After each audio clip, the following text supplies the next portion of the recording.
Hi everybody, my name's Lily, and today I thought I would show you through this book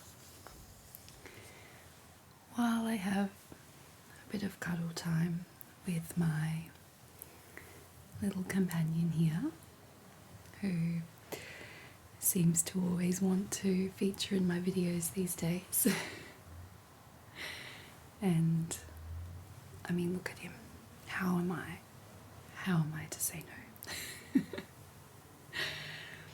So I had a couple of ideas for my video today, and when he wanted to hop in my lap again, I was like, okay, I'll do this one, because this book is called Dogs in Vogue, and it's a century of canine chic.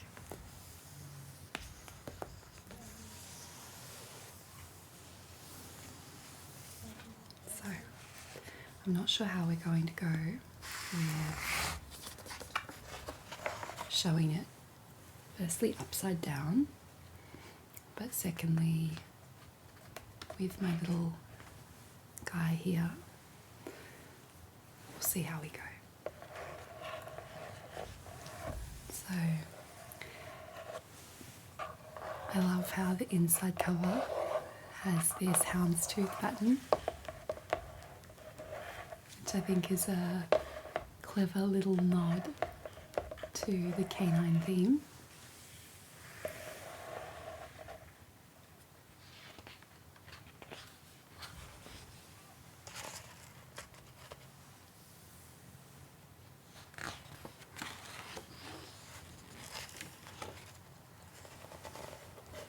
I'm sorry. He is really insisting on keeping his head on my arm, so I am very restricted at the moment with my movement. So we'll see how this goes. It's probably going to be a very awkward video to film, but we'll see how we go. So I got this book recently, and it's very cool. It goes through all the different decades and the incorporation of dogs in Vogue magazine and fashion. What I might do actually is, to make this a bit easier, I'm going to take the cover off, just so that's not flapping around while I'm trying to show it to you.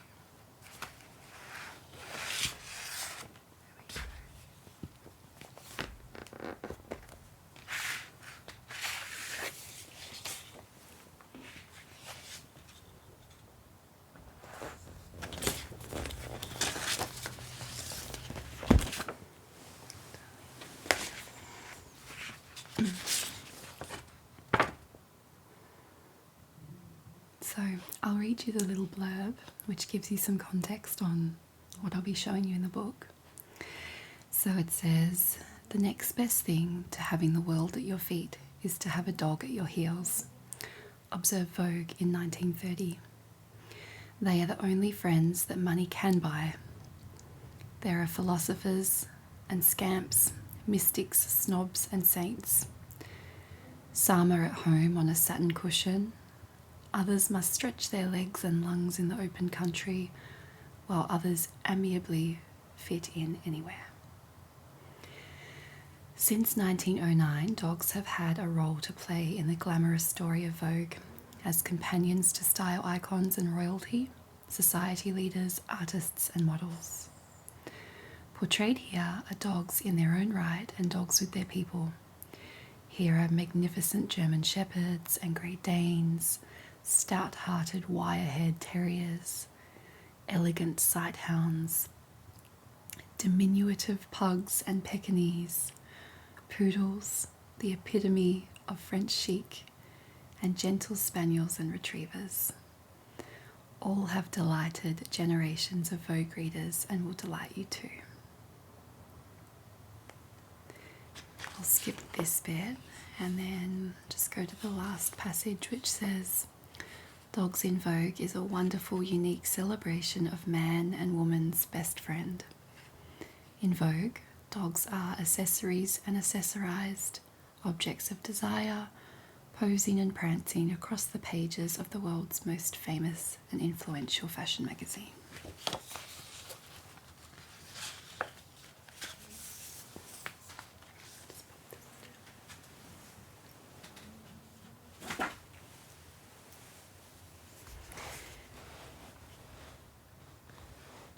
You know, I was watching a video once, I think it was a tarot reading on YouTube, and the woman made a comment that really stuck with me, and it was something along the lines of, she doesn't ever say that she owns her dog.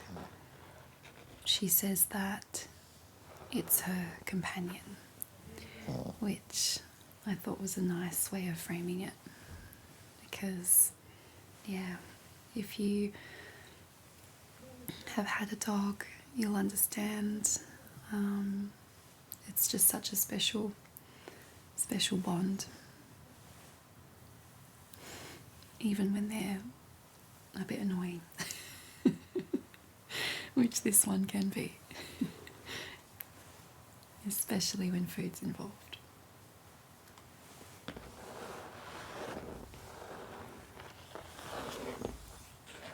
So I'll show you the book.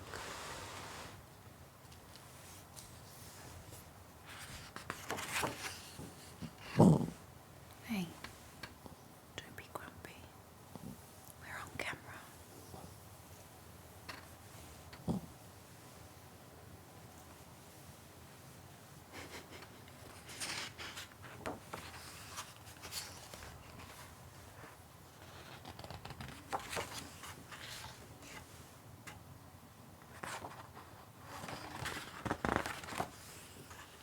I'm not sure if you'll be able to hear, but there's a sports oval a few streets away from me, and for some reason the sound can really travel, and I can hear right now that there must be a sporting game on. So if you can hear the sound of the announcer, I'm sorry.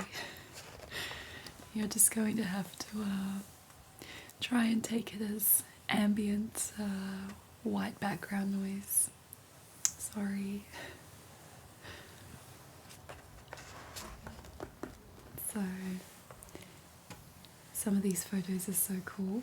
There's this one. This is really hard to do one-handed. Maybe if there we go. I've been freed.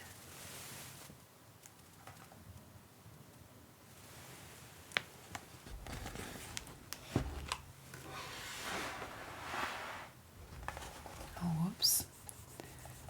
I put sunscreen on not long before I started filming, and now I've got sunscreen marks. Great.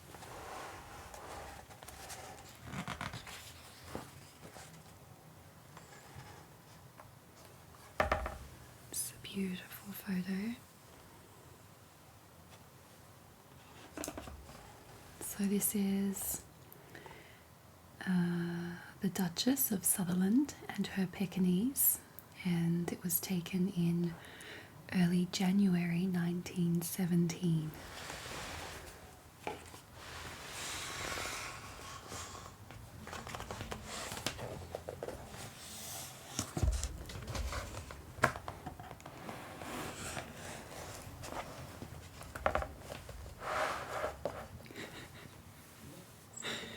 This is my worst ASMR video ever.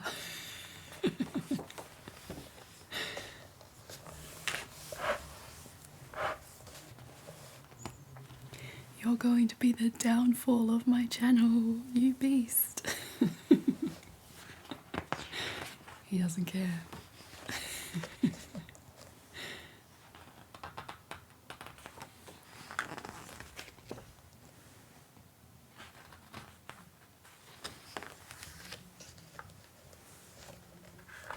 I love these old-fashioned illustrations. If you can see.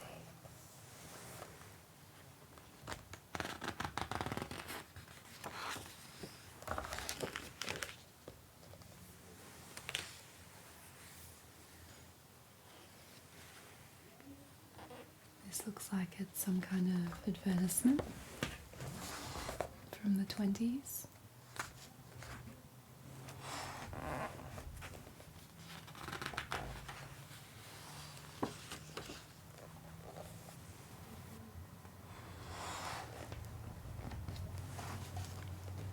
Excuse me, mister. Can I just... There we go. That gives me a bit more movement.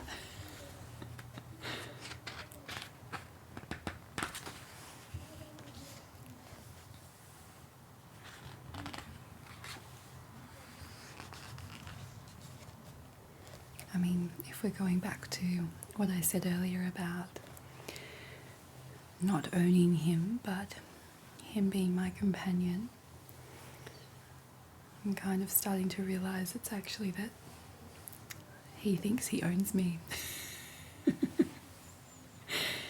And he kind of does.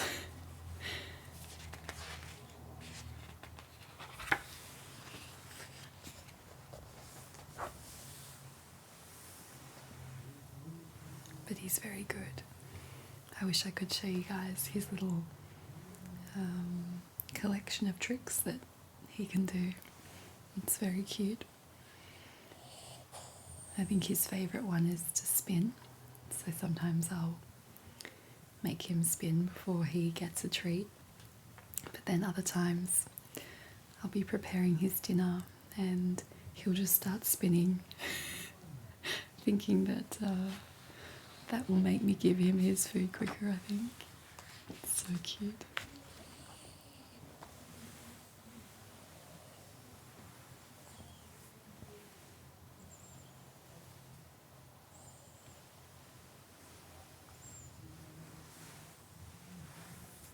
I wish I could show these to you a bit closer, but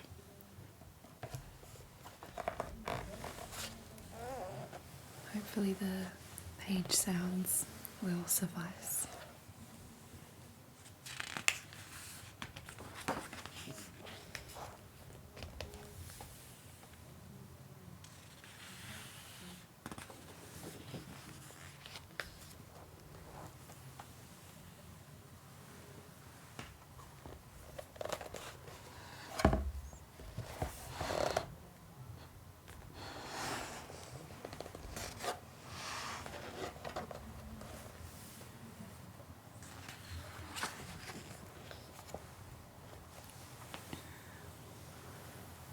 So it looks like in these early decades, they're mostly covering illustrations and advertisements and society photos of public figures that were famous at the time and their dogs.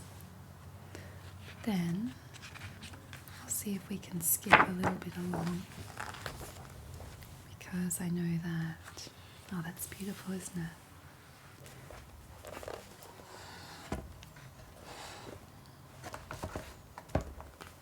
The beautiful Japanese screen and little doggy in her lap. Yeah, I was about to say that I think in later decades, when I looked through this book earlier, there's more photo shoots and editorial spreads of doggies.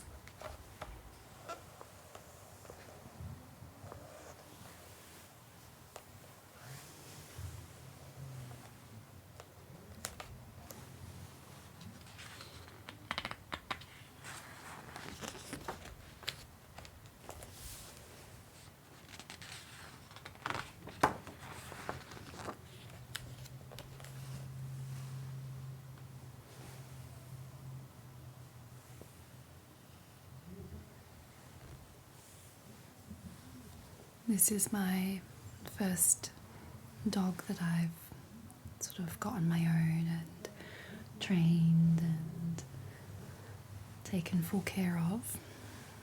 My mum had a dog when I was in my late teens, but it's not quite the same because I was out of home for a large spell of that time, and he was her dog, so the bond was more between them. And so this guy is, my first experience of having a dog properly, and it's very special. Although I will say, if you have just got a dog, I'm not sure if anybody watching will have just got a puppy, but I do think that puppy regret and puppy blues is very normal. I was very overwhelmed the first week or so with him, having to do potty training, and he was fretting for his mum, and I remember having a moment of going, what have I done? Have I ruined my life? Have I ruined his life? But now I couldn't imagine life without him. And it's so satisfying when you take them to puppy school, or you do your own training with them, and you start to learn how to communicate with each other and read their ways of communicating, and they learn yours as well. It's so special.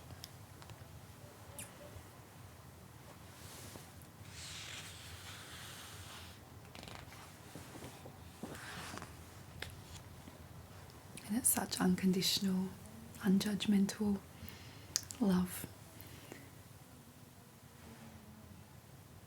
I was single for the first 5 years of his life, and just that sense of love and pure, gentle companionship, it was such a big comfort.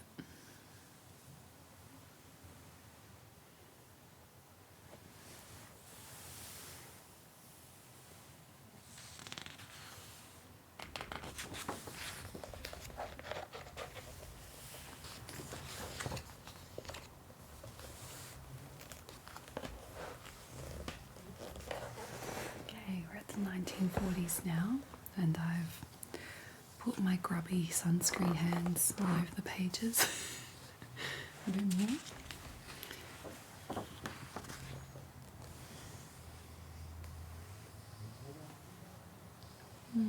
So cute.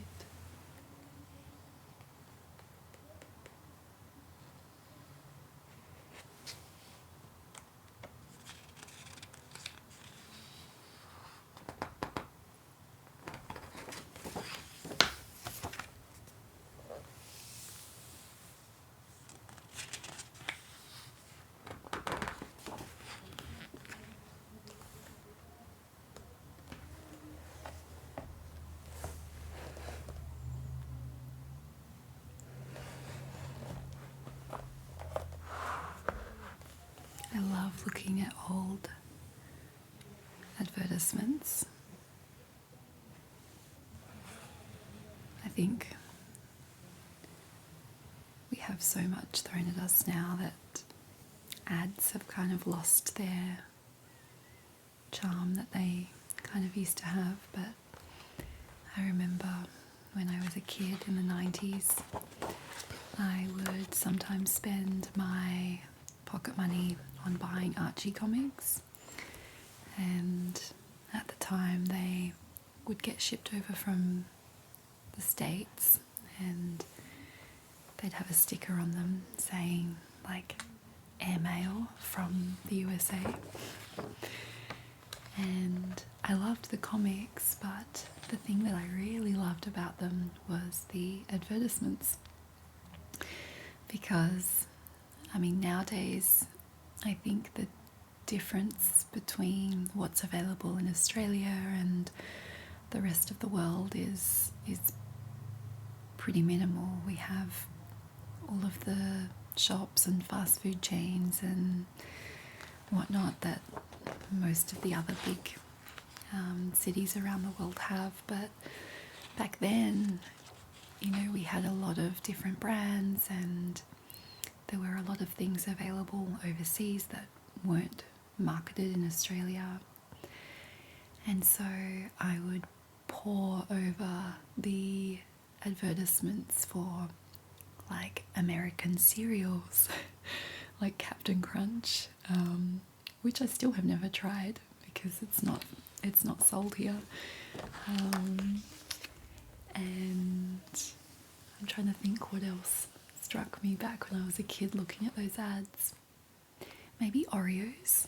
I think they started to get marketed in Australia in the early 2000s, but prior to that they weren't really a thing, and I just heard about them in cartoons and American movies. So I think maybe there was an ad for Oreos and Pop-Tarts. That was another one that wasn't easily available in Australia, and I was fascinated by the concept of Pop-Tarts. And yeah, there was a real charm to that time, maybe partly just because I'm looking at it through the lens of nostalgia, but also I think because, I don't know, it was before we were so completely connected, and there was still an air of mystery about other places, and just everything was sort of, felt like it was on the brink of possibility, you know, before the internet blew up the way it has and social media came in. And I mean, I'm not saying it's worse now, it's just different. It's just different. And there's pros and cons to both, right? I mean, the fact I'm able to be doing this and the vast majority of my audience are in America is just amazing. And social media has given me the most incredible lifelong connections. One of my very, very dear friends is from America, and we connected through Instagram back in the early days of Instagram, so around 2014. So we've been friends for over a decade now, and that's thanks to Instagram. So yeah, it's not so much better or worse, but it's very different. And sometimes I do miss that flavour of, I don't know, there was an innocence to the 90s, I think. And I don't think that's just because I was a kid then. I think it was also where we were at in the world.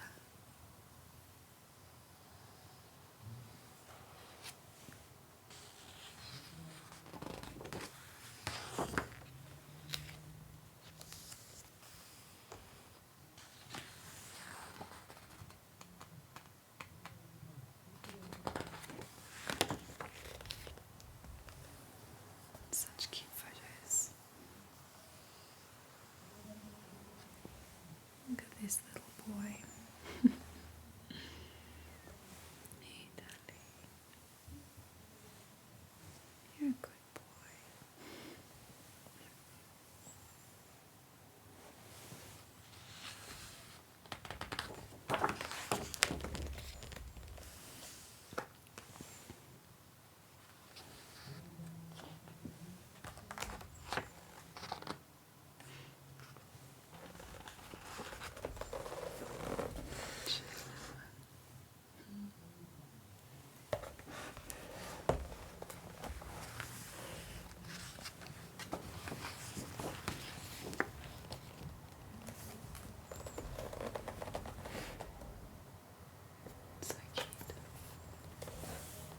Such a beautiful image.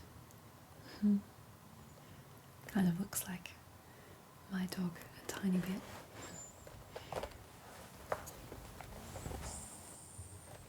Big sigh. Big sigh.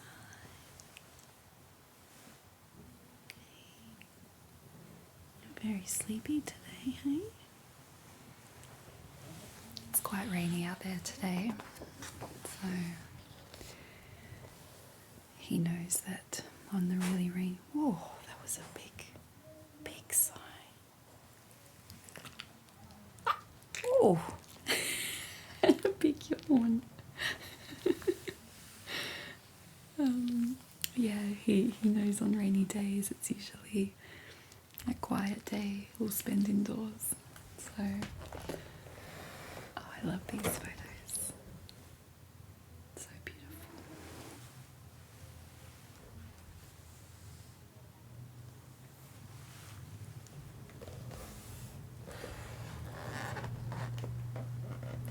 I've got my hands both free now, so that's good.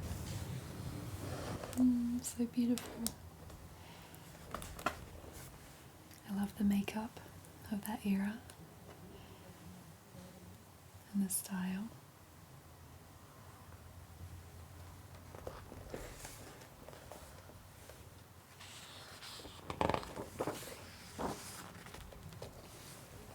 It's a beautiful photo too.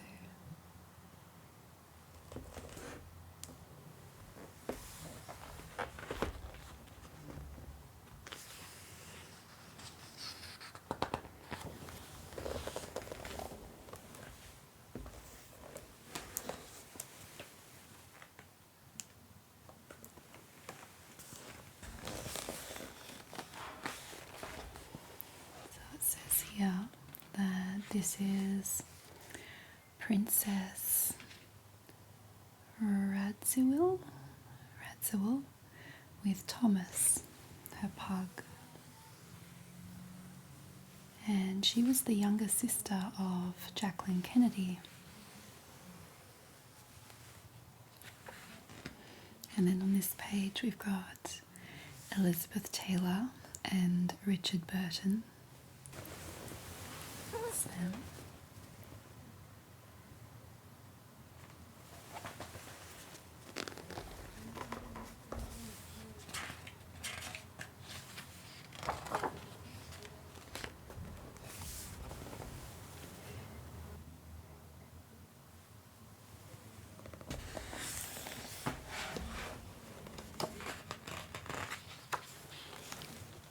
I just had to make a little readjustment to make him more comfortable. And now I'm trapped again.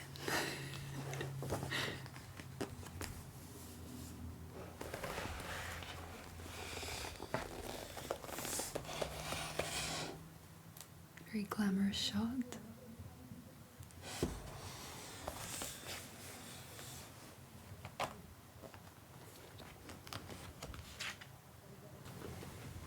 Okay, who are these people? The Duke and Duchess of Windsor.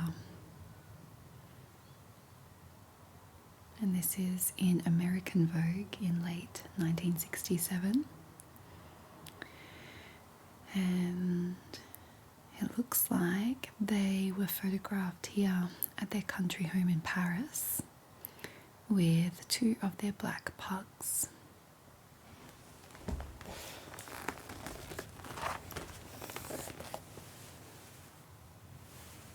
See that?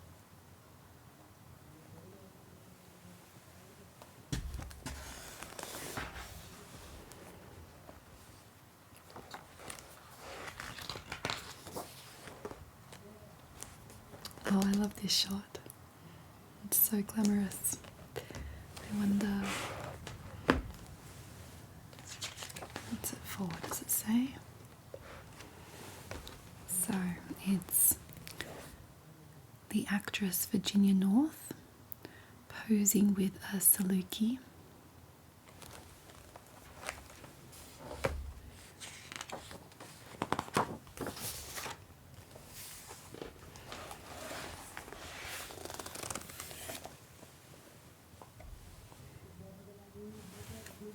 I think my light is making it hard to show the details of the picture, but it's very beautiful. Please forgive my horrible greasy fingers. Which I keep like just putting all over the pages. It's just a little bit of residue from my sunscreen, but I'm hoping it doesn't damage the book.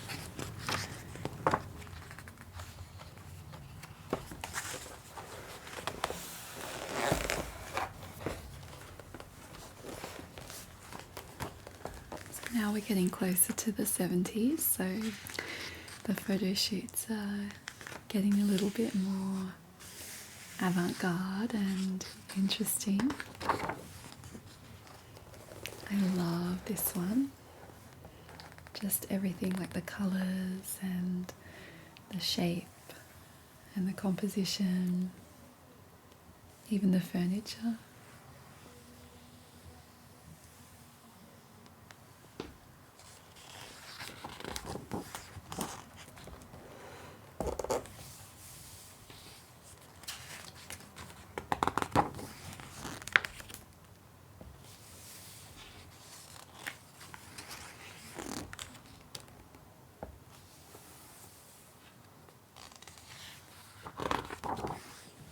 Okay, now we're in the 70s, and it's crazy because I've seen photos from this particular photo shoot before, and I didn't realize it was that long ago because there's something very timeless about it.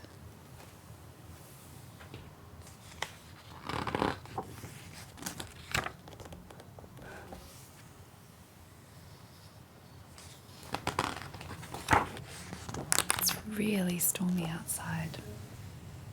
I'm guessing my mic will pick that up. Hopefully it's not too disturbing.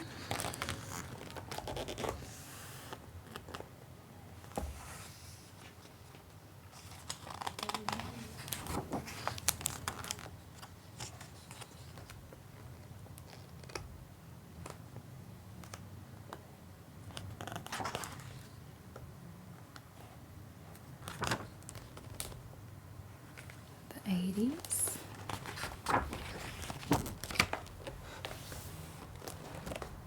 I love how the colours are getting bold in the photos. I love that. The painting of the dog and the dog in the foreground. And the colours.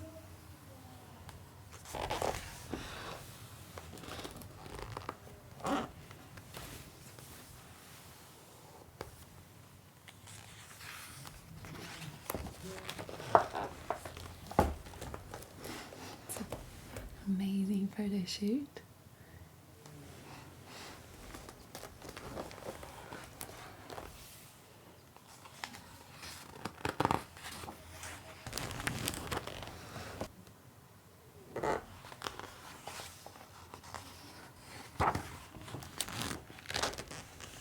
Oh, I love this one. So this one is a photo shoot that they did. I think it was for French Vogue. Yeah, it's for French Vogue in 1987.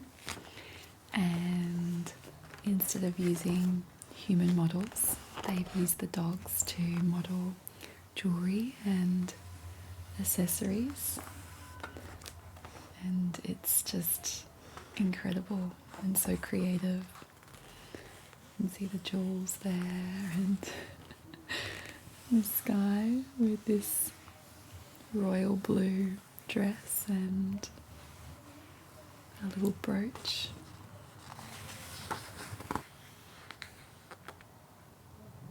So cool.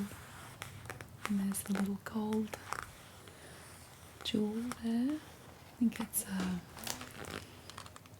tiger or something.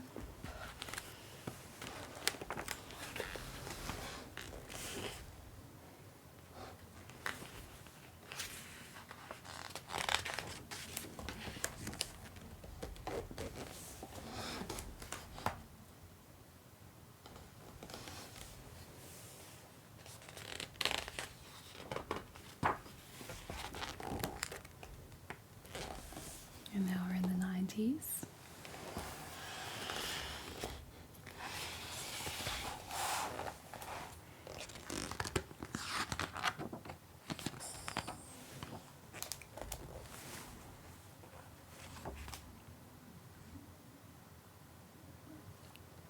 Oh, so that was Cindy Crawford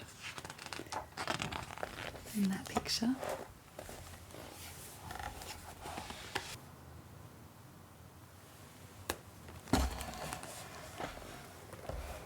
Sorry.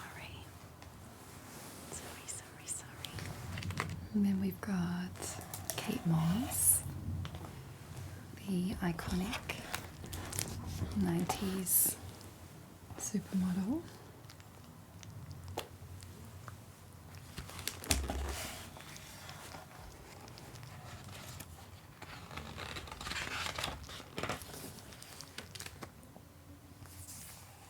Brooke Shields and a border collie.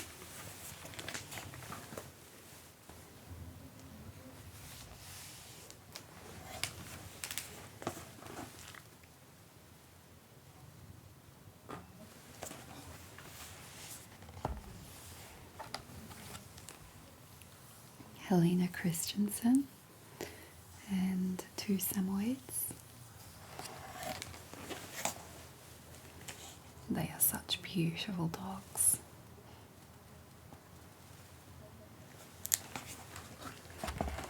Someone in my family had a Samoyed and she was the most gorgeous dog, but you did not want to wear black when you went to their house.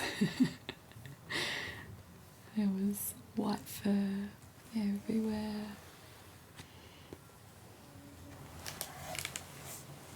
It's a fun photo.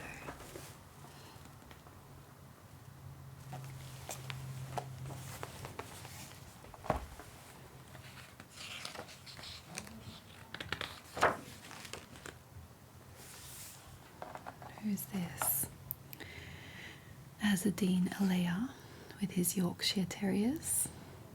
The Algerian-born French king of cling, Azadine Alea, is a genius of cut and drape. Vogue profiled him in October 1990. And does it say anything about his dogs? No, it doesn't. There we go.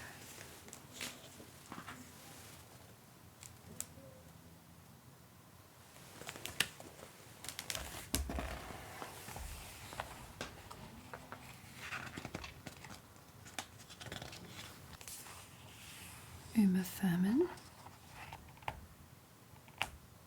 and this is her dog Chow Chow. Oh no, it was a Chow Chow, that's the breed of the dog, and her dog was called Muffy.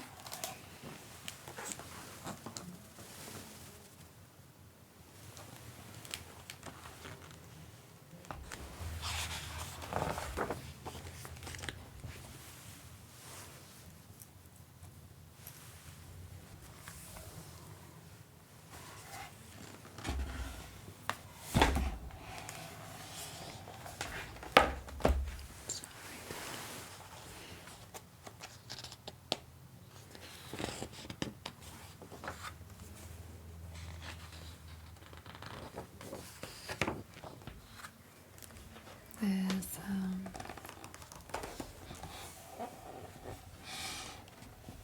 Naomi.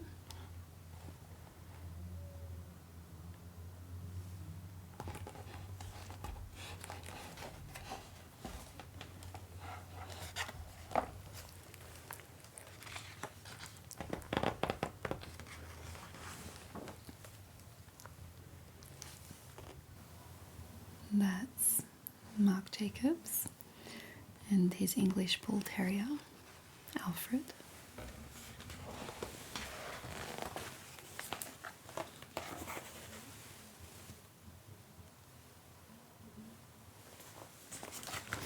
It's a beautiful portrait. Those dogs always remind me of the dog from the first Toy Story film. neighbour has. I think his name was Spike.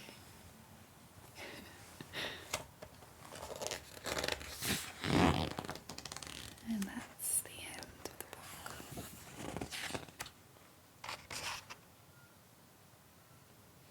Oh, and it says here, every dog has its dame. Do you hear that? Am I your dame?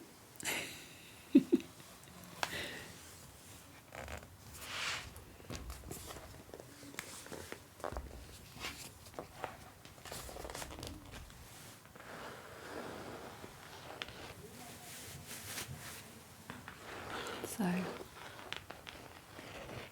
that was a lot longer and way less smooth sailing than I had hoped. But I hope you at least got some nice relaxing sounds in there and enjoyed it a little bit. We both thank you so much for watching, as always, and hopefully my next video is filled with less greasy fingerprints and no sport carnival a few streets over, and possibly less hand restrictions. Yeah, we're finishing now. How do you know? And he's looking at me like, I beg your pardon? What do you mean less hand restrictions? I'm going to join you for every video now. Well, we hope to see you on the next video. And I hope you have a peaceful day or peaceful night, wherever you are in the world.